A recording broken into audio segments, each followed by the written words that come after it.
Bonjour et bienvenue dans une vidéo de vente à moto. Aujourd'hui, tu vas apprendre à savoir qu'est-ce qu'il faut vérifier pour acheter une moto.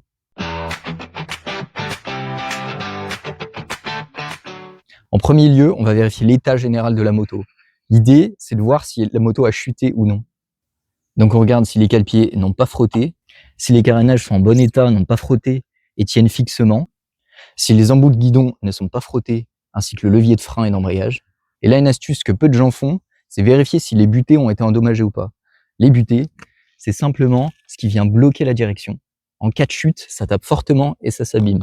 Donc on va regarder, ici, c'est tout neuf. Une fois qu'on s'est assuré que la moto n'est jamais tombée, on va vérifier les pièces d'usure. Les pièces d'usure, si elles s'accumulent, ça peut coûter très cher, donc il faut bien tout vérifier. La première chose basique, c'est les pneus. On va regarder si le témoin d'usure est encore loin. Là, c'est nickel, le pneu il peut faire encore longtemps. Mais l'usure, c'est pas la seule chose à vérifier. Ça se trouve, le pneu est nickel, mais il a 15 ans. Donc comment vérifier la date du pneu? C'est simplement écrit dessus. Donc on va faire le tour et on va venir chercher ce qu'on appelle le DOT. Le DOT, vous allez chercher 4 numéros distincts sur le pneu. On a 47 et 24. Ça veut dire que le pneu a été produit la semaine 47 de l'année 2024. Donc là, le pneu est encore récent, il est bon. Et ce qu'on a fait pour le pneu arrière, évidemment, on le fait aussi pour le pneu avant. On va vérifier les pneus, on va vérifier les freins. Donc les freins, on a les disques et les plaquettes. Donc les disques doivent être dans la cote d'usure. Si on voit qu'ils sont creusés, il faut avoir un doute et vérifier. Pour les plaquettes, on doit se pencher sous la moto et regarder s'il y a encore de la garniture ou si les plaquettes sont usées. Avec les freins, on a aussi le liquide. Donc on va regarder le bocal. Là, il y a une petite chaussette, je vais l'enlever. Le liquide, il doit être clair, pas foncé et sans dépôt. Pour l'arrière aussi, c'est le même principe. Il faut que ça soit clair et qu'il n'y ait pas de dépôt. Ensuite, on va regarder la chaîne. Elle doit être pas sèche, pas rouillée et lubrifiée. Et on va regarder la tension de chaîne. Donc là, elle est correcte. Ça veut dire qu'elle a été entretenue. Un point d'usure aussi que peu de gens vérifient, c'est les roulements de roues. Pour vérifier que les roulements de roues sont bons, on va prendre le pneu et aller venir bouger le pneu comme ça. Normalement, il ne doit pas du tout bouger. Si on entend un petit clac ou s'il y a du jeu, c'est pas bon. Il y a sûrement les roulements de roues dans l'os. Donc là, ça bouge pas du tout. C'est tout bon. Évidemment, ce qu'on a fait pour l'arrière, on le fait pour la roue avant. Ensuite, on va vérifier que les joints spi de suspension sont encore bons et ne fuient pas.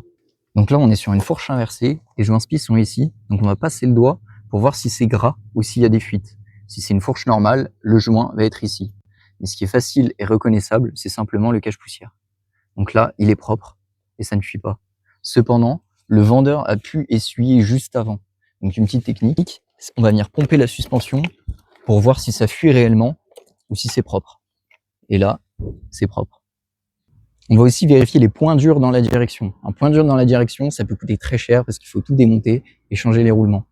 Donc, on va prendre la moto, on va la mettre droite. On va essayer de soulager un petit peu la suspension et on va venir tourner le guidon. Il ne doit pas y avoir de point dur, ça doit être lisse, sans accroche.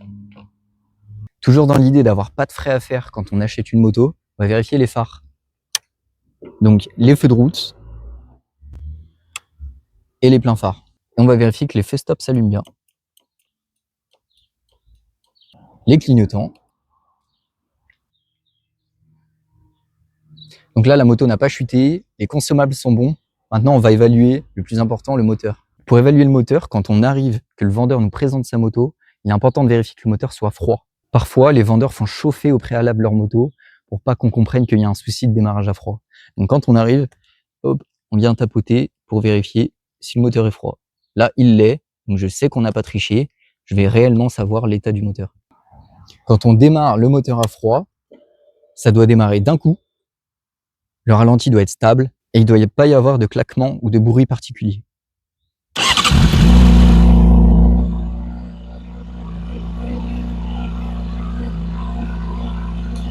Vérifier le niveau d'huile. Si on voit que le niveau d'huile est en dessous du minimum, c'est peut-être un signe que le vendeur ne prenait pas soin de sa moto. Donc là, on a tout regardé, on peut avoir confiance en la moto. Maintenant, ce qui va être décisif, c'est l'essai routier.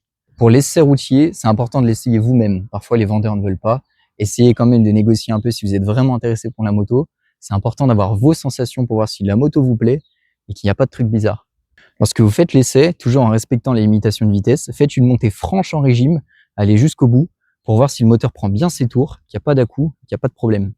Pour tester le frein, faites un freinage d'urgence, toujours en sécurité, mais faites un freinage d'urgence pour vérifier qu'il n'y a pas de vibration, que la moto freine bien et qu'il n'y a pas de problème d'ABS. Pour tester l'ABS en sécurité, pas besoin d'aller vite ou pas besoin de piller fort. Simplement, vous venez venir bloquer un coup l'arrière et vous devez sentir un clac, clac, clac, la pédale qui vient vous taper dans le pied. L'ABS fonctionne.